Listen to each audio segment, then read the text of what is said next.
Mga master, okay lang bang? Huwag niyong skip ang mga ad sa aking mga video kung okay lang mga master. Salamat sa solid na suporta po. Yon, what's up mga masters? Nandito na naman tayo sa panibagong araw, panibagong kabanata na naman ang pagsasama-samahan natin ngayon guys.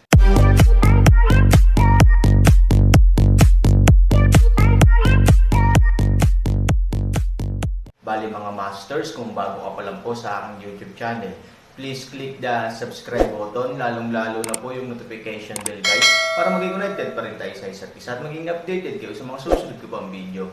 Bali mga masters, bago natin umpisahan ng kwento ay mag-shoutout po muna tayo para sa mga solid nating tagapakinig. Shoutout kay Hot Anime at shoutout kay Benji Raffles. Yun na nga mga masters, no? Bali hindi na ito patagalin. In 3, 2, 1, let's go! Ibinaba ni Huya ang kanyang ulo at magalang na sinabi, bumalik sa matatanda, bumalik si Huya sa pangunahing kampo. Bahagyang kumunat ang noo ng matanda, oh. Ngayong malapit na ang digmaan, bagamat ikaw ang gumaganap na Commander-in-Chief, ang tropa ni Chanho ay laging nasa ilalim ng iyong utos, ngunit umalis ka ng walang pahintulot.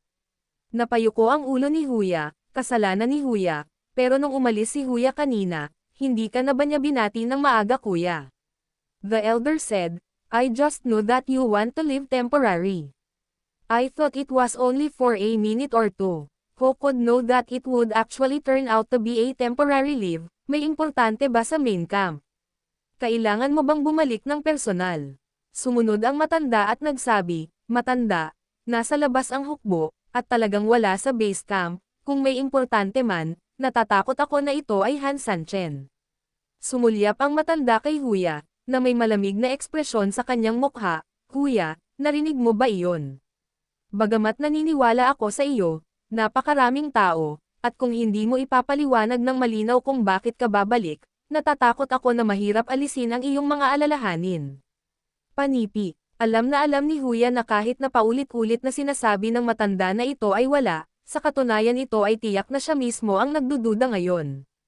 Nagmamadaling sabi ni Huya, bumalik sa base camp ang mga nasasakupan ko hindi dahil sa Han Sanchen, kundi dahil bigla nilang naalala na may nakalimutan sila.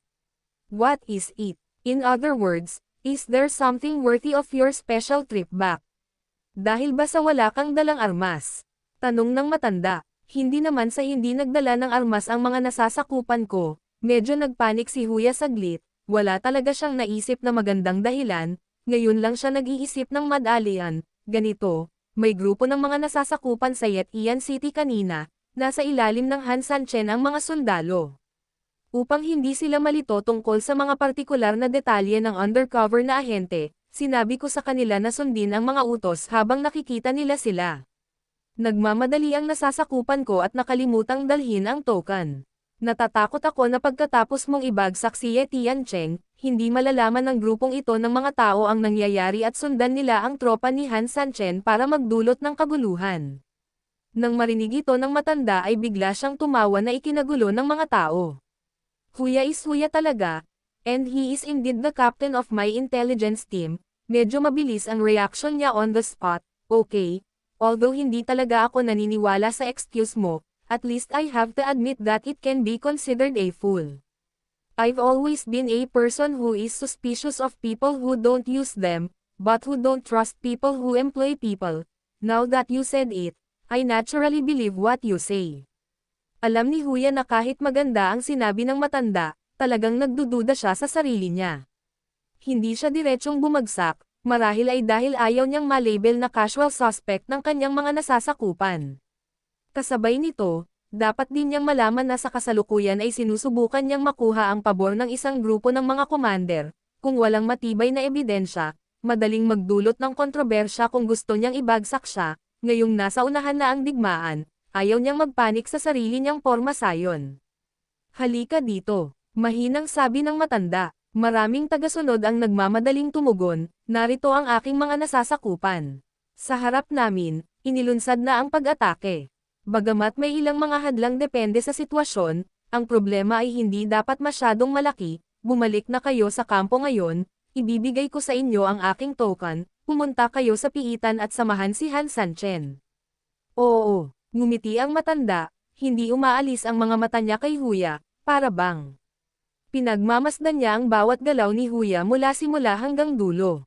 Sobrang bait din ni Huya, wala siyang karisma at kalmado ni Han Sanchen, at wala siyang kalmado ni Han Sanchen sa oras ng panganib, ngunit sa oras na ito, maaari niyang gamitin lamang ang postura ng pagbaba ng kanyang ulo upang maitago ang kanyang kaba sa pinakamataas na lawak. Kinuha ng matanda ang kanyang warrant at ibinigay ito sa mga kamay ng kanyang mga tagasunod, ilan din sa kanyang mga tagasunod ang kumuha ng mga warrant at mabilis na umalis. Tumingin ang matanda kay Huya na nakayuko at ngumiti ng dahan-dahan, "Huya, huwag kang kabahan o matakot, okay lang, basta masunurin na ipinadala si Han Sanchen dito, malalaman din ang lahat. Nga pala, hindi ka nababalik at palihim na pakakawalan si Han Sanchen ha." Nagmamadaling sabi ni Huya, "Kuya, wag na nating sabihin na wala akong lakas ng loob, kahit ako, hindi ako ganun katanga, babalik ako at pakakawalan si Han Sanchen, ano sunod?" Nakatakas ba siya? Nandito tayo sa base camp natin, nasaan ang mga tao natin hindi? Bagamat naghinala si Huya, dahil dito ay hindi tuwirang nalaglag ang matanda. "Okay, then let's just wait and see for news about my entourage." Pagkasabi nito ay medyo naging masama ang ngiti ng matanda. Huminga ng malalim si Huya, tumango, at tumayo. Alam niya na kapag bumalik ang mga tagasunod na iyon sa base camp, malalaman kaagad ang pagkawala ni Han Sanchen. Gayunpaman, sa ngayon, wala siyang ibang mapagpipilian kundi gamitin ang diskarte sa pagdrag. Maaari mong ipagpaliban ito hanggat kaya mo, at subukang bumili ng Han Sanchen hanggat maaari. Huwag mo nang pag-usapan hanggang hindi mo na matiis. Anong nangyayari sa frontline? Bakit hindi direktang umabant ang hukbo natin kahit nasira na ang mga depensa ng lungsod?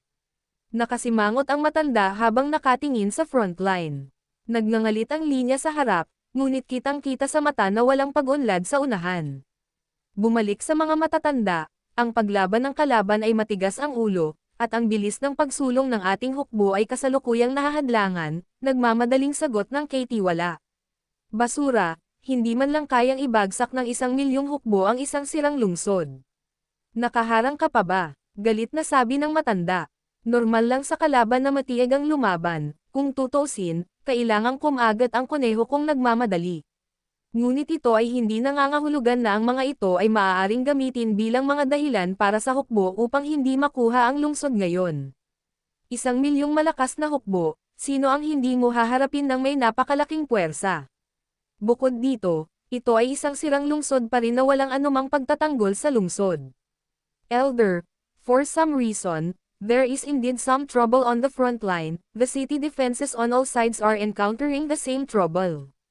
Siguro napakaraming araw na nakakulong ang kalaban sa syudad at may ginawa ngang paghahanda, kung tutuusin, alam na alam din nila na sandali na lang masira ang pagbuo ng depensa ng lungsod, kaya kailangan nilang gumawa ng ilang huling paghahanda ng maaga. Oo, ang iba ay matagal nang naghahanda, kaya hindi mapapatawad na pansamantalang nasira ang ating pag-unlad. Pagkaraang marinig ang pangungumbinsi ng lahat, bahagyang pinalma ng matanda ang kanyang galit. May katuturan ang sinabi nila. Urge the front line to intensify the war. I don't want to have long nights and dreams. Oo, matapos ayusin ang lahat, umupo muli ang matanda. Tapos tahimik lang siyang pinanood ang laban sa unahan. Sa Yetian City, ang Scar at Hygiene ay nakagawa na ng panghuling paghahanda, ngunit medyo nalilito din sila dahil ang kanilang pagtutol ay nakakagulat na epektibo, kaya ang mga taong orihinal na nagplano na lansagin ang mga tip na ibinigay ni Han Sanchen Hygiene ay binawi ito muli. Deputy Commander, ayaw mo bang lansagin? Fuck, it's really weird to say it. I don't know if it's too fierce or the enemy is too timid, ang daming tao. I thought we can't resist for a moment and will be directly destroyed by them, but not only Hino, at least now, napakasama ng sitwasyon, pero hindi naman desperado, malungkot na sabi ni Hygiene.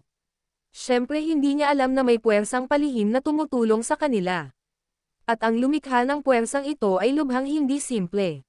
Sa mga tuntunin ng individual na kakayahan ng sundalo lamang, ang bawat isa sa kanila ay maaaring ituring na isang ganap na master. At kapag ang gayong malaking hukbo ay pinagsama, ito ay likas na hindi magagapi. Ibig sabihin, nag-aalala sila na sila ay malantad, kung hindi, ang epekto ay magiging mas makabuluhan sa lahat ng kanilang lakas. No matter what, kung makasurvive pa tayo ng 1 minuto, mapatay natin ang kalaban ng 1 minuto pa, sabi ng nasasakupan. Ngumiti si Hyjin, tama ka. Deputy Commander, maaaring may sama ng loob kami noon, ngunit ngayon, lahat ng kapatid ay sumusunod sa iyo, ang mga bayani ay hindi nagsisinungaling anuman ang kanilang pinagmulan. Umiling si Hyjin, mga kapatid, ang pagtanggap sa akin ay ang pinakamalaking motibasyon para sa akin to go all out, wala na masyadong masabi, sapat na magkasama tayong mabuhay at mamatay.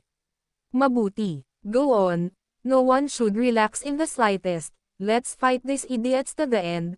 Don't think about anything else. We have only one idea. That is, I must pull a few more people to back me up before I fall. Oo. Sabay tingin sa magkapatid na paalis, alam ni Jin.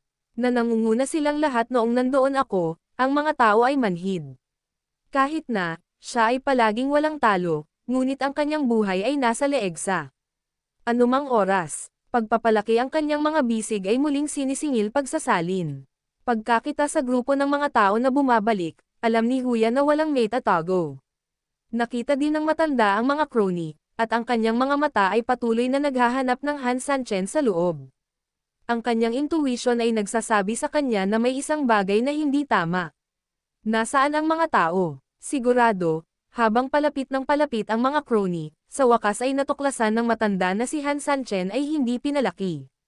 Balik sa mga matatanda, pagdating namin sa piitan, nalaman naming wala si Han Sanchen sa piitan, hinanap namin ang paligid at wala kaming nakitang bakas sa kanya. Bilang karagdagan, ang lahat ng mga gwardya ng piitan ay nawawala. Parang espada ang tingin ng matanda, diretsyong nakaturo kay Huya. Huya, ano pa ba ang sasabihin mo? Nagmamadaling lumuhad si Huya. Huya, walang masabi si Huya, hindi pa nakapunta si Huya sa piitan, hindi alam ng mga nasasakupan ko ang nangyari sa piitan. Nagkukulitan pa, malamig na sigaw ng matanda, bagamat hindi masyadong elite ang mga sundalong nagbabantay sa kulungan, makakalaban pa rin ang isang grupo, kapag may nakapasok sa piitan, kahit hindi nila mapigilan, sila ang unang lalaban. Agad kaming humingi ng tulong, bagaman ang daming tropa mula sa base camp ay pumunta na sa frontline, marami pa rin silang naiwan, kasama pa rin ang mga tropa nila. Pero walang gumagalaw sa dungeon, isn't this too strange? Sa tingin ko, malinaw na magkakilala, dahil kilala nila ang isa't isa, ang mga sundalong nagbabantay sa kulungan ay hindi masyadong mapagmatsyag at natural na hindi maingay. Pagkatapos noon, naging simple ang mga pangyayari, biglang gumawa ng walang awa na galaw ang magkakilala, at ang mga sundalo ay hindi na ako nagkaroon ng oras para makapag-react bago ko ihinto ang pagpatay sa kanya. Tama ba ako? Huya. Nagmamadaling lumuhad si Huya, masyadong posible ang hula ng matanda, ngunit hindi ito nagpapatunay na si Huya ang gumawa nito. Bumalik nga si Huya sa lungsod, ngunit, hindi siya pumunta sa piitan, tsaka matanda, pag-isipan mo ito, ano ang saysay ng pagpapalam kay Han Sanchen? Huwag na nating pag-usapan ang tungkol sa hidwaan sa aking kinabukasan. Elder, may katuturan ang sinabi ni Huya. Kung bumalik siya para palayain si Han Sanchen, bakit bumalik si Huya na walang dala? Saan niya kaya itatago si Han Sanchen? Dapat alam mo na si Han Sanchen ay isang sugatang sundalo, kahit wala tayong mga sundalong pumipigil sa kanya, hindi siya makakalayo. Nalasan si Han Sanchen at sunod-sunod kaming binugbog ng duguan, sa tingin ng mga nasasakupan ko ay walang kahulugan ang pagpapaalis sa ganoong tao. Ilang mga commander ang tumayo sa oras na ito at sinubukan ang kanilang makakaya upang ipagtanggol si Huya. Elder, may sense naman mga sinasabi niyo mga kapatid, please give me some advice. Sinilip ito ng matanda at nakita niyang napakaraming tao ang namamagitan kay Huya. Nalilito ka lang, nagmura ang matanda. Sapat na ang galit niya na si Huya ang nagsabotahe sa likod niya, pero ang mas ikinagalit niya ay ang daming subordinate na nakatayo sa gilid ni Huya. Ito ang lahat ng kanyang mga crony. Pag-isipan mong mabuti gamit ang iyong mga utak, ang digmaan ay nasa unahan, at ang lahat ng mga elite ay ipinadala sa harap na linya. Kung may gustong sirain ang kulungan, sino ang makakagawa nito? Maliban sa inyo mga tao dito, ito ay simpleng imposible para sa sinuman. Pero, Nasa frontline kayong lahat at hindi na makabalik, pero nagkataong bumalik ang isa sa inyo, hindi ba nito ipinapaliwanag ang problema? Buntong hininga, kinasusuklaman ng matanda na ang bakal ay hindi maaaring gawing bakal. Matagal ko nang itinuro sa iyo na kapag nakatagpo ka ng isang problema, kung may pag-aalinlangan o kontrobersya, higit na mag-isip at tumingin ng higit pa, sa halip na maghanap ng mga dahilan para sa isang bagay na walang kahulugan. It doesn't matter kung saan nagpunta si Han Sanchen, it doesn't matter that Han Sanchen came here without leaving, these are not issues we need to consider, the enemy will consider and arrange this, we don't have to guess their purpose. All we have to consider is our problem, understand? Pagkatapos marinig ito, may ilang tao ang nag-react, at ang ilan ay tila hindi nakakaramdam ng kakaibang lasa mula sa ugali ng matanda. Sa madaling salita, ang ugali ng mga matatanda ngayon ay malinaw na nagpapatunay na si Huya ay isang magnanakaw, kung patuloy silang mapilit na humingi ng kabayaran dito, ang mga kahihinatnan ay maaaring kasangkot sa kanilang sarili. Bukod dito, seryosong mawawala ang atensyon ng matatanda. Sa makatuwid, sa oras na ito, walang sino man sa mga commander ang nang-ahas na gumawa ng anumang pagdidiit sa oras na ito. Huya, iniisip ko kayong lahat mga kapatid, kung ano man ang sitwasyon, mas mabuting harapin nyo ito mula sa katotohanan. Yun na nga mga masters, no? Bali panibagong kabanata na naman yung natapos natin ngayong gabi. Muli, maraming salamat po talaga sa walang sawang suporta po sa aking YouTube channel na talagang inaabangan nyo po ang bawat upload ko po. Bali mga masters, magkita-kita ulit po tayo bukas ng gabi at ngayon po ay magpapaalam po muna tayo. Bali mga masters, bye-bye!